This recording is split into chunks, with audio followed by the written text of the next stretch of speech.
Bismillahirrahmanirrahim. Assalamualaikum warahmatullahi wabarakatuh. Alhamdulillah teman-teman, pada hari ini kita akan mereview Mupel IPS di bagian 1. Mari kita awali kegiatan hari ini dengan membaca basmalah bersama. Bismillahirrahmanirrahim. Ya, yang pertama, disajikan contoh sumber daya alam. Peserta didik dapat menyebutkan manfaat sumber daya alam tersebut. Seperti yang kalian sudah tahu ya, sumber daya alam itu terdiri atas sumber daya alam yang dapat diperbaharui dan sumber daya alam yang tidak dapat diperbaharui. Dalam pembahasan kali ini, kita membahas sumber daya alam yang tidak dapat diperbaharui. Contohnya adalah batu bara, minyak bumi, tembaga, emas, dan lain-lain. Manfaat sumber daya alam bagi manusia, yaitu diantaranya batu bara dimanfaatkan untuk bahan bakar untuk pembangkit listrik. Kemudian minyak bumi dimanfaatkan sebagai sumber bahan bakar gas cair atau LPG. Tembaga dimanfaatkan untuk bahan kawat dan kabel. Saya ulangi ya. Sumber daya alam yang dimanfaatkan untuk bahan bakar untuk pembangkit listrik adalah batu bara. Pinter. Kemudian, sumber daya alam yang dimanfaatkan sebagai sumber bahan bakar gas cair adalah minyak bumi. Kemudian, sumber daya alam yang dimanfaatkannya untuk bahan kawat dan kabel, yaitu tembaga. Oke, sampai di sini paham ya? Kita lanjutkan. Disajikan daftar makanan khas daerah di Indonesia, khususnya makanan khas Jawa Tengah. Di antaranya ada nasi pecel, nasi liwet, dawet ayu, dawet ireng, getuk goreng, dan wajik.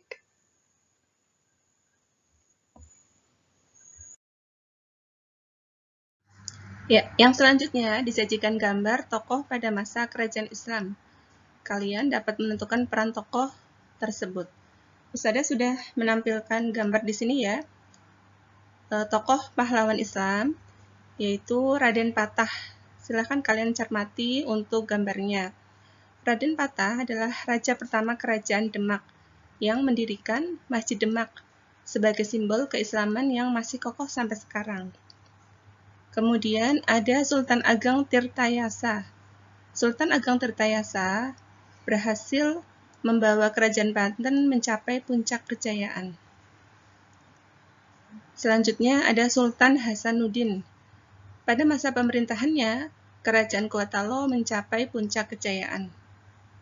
Ya, kalian cermati untuk masing-masing gambarnya, kemudian disesuaikan dengan nama tokohnya. Ustazah ulangi lagi.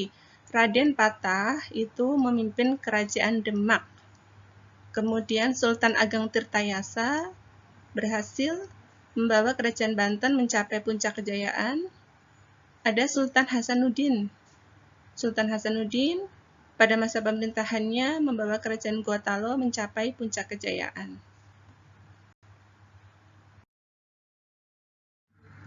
Selanjutnya disajikan peta Indonesia. Jadi nanti di soal itu ada peta Indonesia ya. Peta Indonesia kemudian menunjukkan letak salah satu peninggalan dari kerajaan. Ya, di sini ada Pulau Sumatera, Pulau Kalimantan, Pulau Jawa, Pulau Sulawesi. Kalian cermati masing-masing ada simbol peninggalan kerajaannya ya. Simbol segitiga menunjukkan kerajaan yang bercorak Buddha di sini. Ya, kerajaan Kutai. Kemudian berada di Pulau Kalimantan. Kemudian persegi, simbol persegi kerajaan yang bercorak Hindu-Buddha. Ya, teman-teman, selanjutnya disajikan deskripsi letak geografis pulau di Indonesia. Ada 5 pulau besar ya yang ada di Indonesia, diantaranya Jawa, Sumatera, Kalimantan, Sulawesi, dan Papua. Masing-masing daerah. Kemudian sebelah timur ada Papua Nugini, sebelah selatan Samudra Hindia, dan sebelah timur Laut Filipina. Pasti jawabannya adalah Pulau Papua. Ya, silahkan kalian hafalkan ya. Untuk kata kuncinya aja yang menunjukkan dari ciri-ciri letak geografis dari kelima pulau besar tersebut. Ya, teman-teman, ada beberapa pernyataan hasil sidang PPKI. Kalian dapat mengidentifikasi pernyataan yang merupakan hasil dari sidang PPKI. Jadi, sidang PPKI dilaksanakan 3 kali ya, yaitu pada tanggal 18 Agustus 1945, 19 Agustus, dan tanggal 22 Agustus. Masing-masing sidang tersebut menghasilkan keputusan ya. Hasil sidang pada tanggal 18 Agustus, sidang yang pertama, berarti yang harus kalian ingat, oh ya, sidang yang pertama berarti yang dihasilkan adalah mengesahkan Undang-Undang Dasar 1945. Terus, memilih Insinyur Soekarno sebagai presiden dan Muhammad Hatta sebagai wakil presiden. Jadi kata kuncinya pada hasil sidang PPKI yang pertama tanggal 18 itu yang poin-poin yang pertama, memilih presiden dan wakil presiden, mengesahkan undang-undang, kemudian menetapkan berdirinya Komite Nasional Indonesia Pusat. Ya, itu kata kuncinya ya. Jadi sidang yang pertama itu adalah memilih presiden dan wakil presiden. 3 poin itu silahkan kalian hafalkan. Kemudian sidang yang kedua itu tanggal 19 Agustus. Hasil sidangnya adalah menetapkan wilayah Indonesia menjadi 8 provinsi. Pembentukan Komite Nasional Daerah, menetapkan 12 departemen dan 4 menteri negara. Gitu ya. Selanjutnya hasil sidang PPKI tanggal 22 Agustus menghasilkan hasilnya adalah pembentukan Komite Nasional, pembentukan Partai Nasional Indonesia, dan pembentukan Badan Keamanan Rakyat. Jadi kalau ada pertanyaan, hasil sidang yang mendapatkan ini ya, memilih Insinyur Soekarno dan Muhammad Hatta sebagai presiden dan wakil presiden, kemudian mengesahkan undang-undang adalah hasil sidang pada tanggal 18 Agustus 1945. Kalau hasil sidang yang kedua, itu apa hasilnya? Di antaranya pembentukan Komite Nasional, menetapkan 12 departemen dan 4 menteri negara. Yang penting juga menetapkan wilayah Indonesia menjadi 8 provinsi. Silakan kalian ini ya, punya cara-cara dalam menghafalkan. Oh ya, pegang kata kuncinya.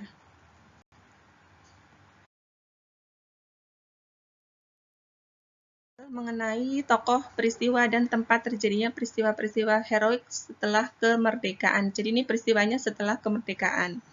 Kalian dapat menentukan, menjodohkan ya, nama tokoh, peristiwa, dan tempat terjadinya peristiwa. Ya, di yang pas gitu ya. Ada nama tokoh, Bung Tomo. Kalian Bung Tomo itu pasti peristiwa yang kalian ingat adalah peristiwa pertempuran 10 November.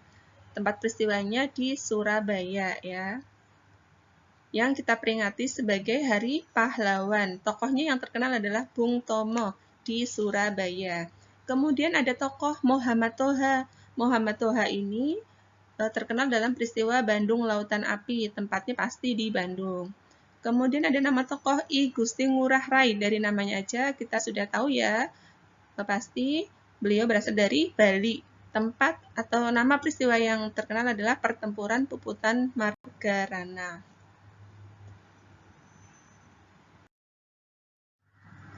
Disajikan 2 gambar, jadi nanti di soal ada 2 gambar ikon negara anggota ASEAN. Kalian dapat membandingkan karakteristik sosial budaya kedua negara tersebut. Jadi ada gambar yang menunjukkan ikon dari negara anggota ASEAN. Di sini sudah menampilkan 3 ya, atau di rangkuman kalian ada 4 ya, ada 4 gambar. Ada negara Thailand, ikonnya seperti itu ya. Thailand adalah negara ini satu-satunya atau negara di Asia Tenggara yang tidak pernah dijajah. Kemudian Malaysia itu ikonnya adalah Menara Kembar, Menara Petronas. Malaysia ini sebutannya adalah negeri jiran dan sebagai negara penghasil timah terbesar di dunia. Ada lagi Singapura. Singapura kita tahu ikonnya adalah patung Merlion ya. Di Singapura, pemerintah dan rakyatnya itu sangat sadar dan peduli kebersihan lingkungan. Sehingga Singapura itu dijuluki sebagai negeri 1001 larangan. Silahkan kalian cermati icon-icon dari masing-masing negara yang ada di ASEAN. Kalau di rangkuman kalian ada 4 gambar ya, yang ini sudah tampilkan 3 gambar. Silahkan dicermati namanya, nama gambarnya dan karakteristiknya. Disajikan tabel nama negara, kondisi geografis, dan keadaan sosial budaya anggota ASEAN secara acak. Jadi nanti kalian menentukan dipasangkan ya yang tepat. Ada negara Kamboja, kondisi geografisnya di sana terdapat Sungai Mekong ya, dan terdapat Danau Tonle Sap, danau terbesar di Asia Tenggara. Keadaan sosialnya bahasa resminya bahasa Khmer. Kemudian Filipina merupakan negara kepulauan ya, negara kepulauan, dan pulau besarnya bernama Pulau Luzon dan Mindanao. Bahasanya ada bahasa Tagalog, ditetapkan sebagai bahasa resmi. Kalau Indonesia kalian sudah tahu ya, Indonesia. Disajikan tabel nama negara anggota ASEAN dan jenis kerjasama ekonomi. Kalian dapat menentukan pasangannya yang tepat. Ada negara Singapura, jenis kerjasama ekonomi di sektor industri, ada pabrik industri vaksin. Jadi, vaksin, nama negaranya adalah Singapura. Malaysia ada pabrik pupuk. Thailand, pabrik industri abu soda. Filipina, pabrik industri tembaga. Silahkan cermati, hafalkan ya. Singapura vaksin, Malaysia pabrik pupuk, Thailand pabrik industri abu soda, Filipina pabrik industri tembaga. Dilanjut, nama komoditas ekspor dari Indonesia. Kalian dapat menentukan komoditas ekspor Indonesia ke negara-negara ASEAN. Ya, Indonesia kaya dengan berbagai hasil kekayaan alam ya. Dalam bidang pertanian, ada komoditas ekspor. Yang kita ekspor adalah kopi, kelapa sawit, karet, dan kakao. Kemudian dari hasil hutannya ada kayu, rotan, dan olahan kayu, seperti kertas dan pulp. Ada perikanan yang diekspor ada tuna, cakalang, bandeng, dan udang. Ya, silahkan kalian cermati lagi. Bisa ulangi, pertanian, kopi, kelapa sawit, karet, dan kakao. Kemudian dari industri ada tekstil, pakaian jadi, dan alas kaki.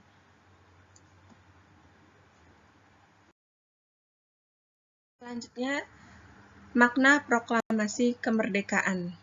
Proklamasi kemerdekaan adalah sebagai titik tolak ya perubahan hukum kolonial menjadi hukum nasional yang memiliki makna bahwa tidak berlakunya hukum penjajah atau kolonial. Kemudian makna proklamasi juga pengakuan dunia luar. Kemudian lahirnya negara yang merdeka, menaikkan martabat bangsa, dan sebagai puncak perjuangan bangsa Indonesia mengusir penjajah. Disajikan gambar tokoh nasional, peserta didik dapat menunjukkan nama tokoh proklamasi. Tokoh proklamasi ya teman-teman ya. Ada Soekarno, silahkan kalian cermati untuk gambarnya ya. Kemudian ada Muhammad Hatta. Ya, ini adalah disebut sebagai Bapak Proklamasi. Kemudian ada yang pahlawan lain yang berperan, ada Ahmad Subarjo, ada Soekarni, Sayuti Melik, dan Fatmawati. Ini adalah tokoh-tokoh yang berperan dalam proklamasi. Kemudian disajikan ilustrasi tentang peristiwa proklamasi kemerdekaan. Peserta didik dapat menyimpulkan makna peristiwa tersebut. Dengan diikrarkannya proklamasi kemerdekaan, memberikan pesan kepada dunia luar bahwa bangsa Indonesia itu bukan lagi negara yang dijajah, karena memiliki hak yang sama dengan negara lain, dan menjadi negara yang mandiri. Jadi proklamasi Indonesia memiliki makna menaikkan martabat bangsa. Oke, Ahi dan Uhti, alhamdulillah untuk pembahasan di bagian 1 sudah bahas ya. Silahkan kalian pelajari lagi. Oke, kita tutup untuk kegiatan hari ini dengan membaca hamdalah. Alhamdulillahirabbil alamin. Wassalamualaikum warahmatullahi wabarakatuh.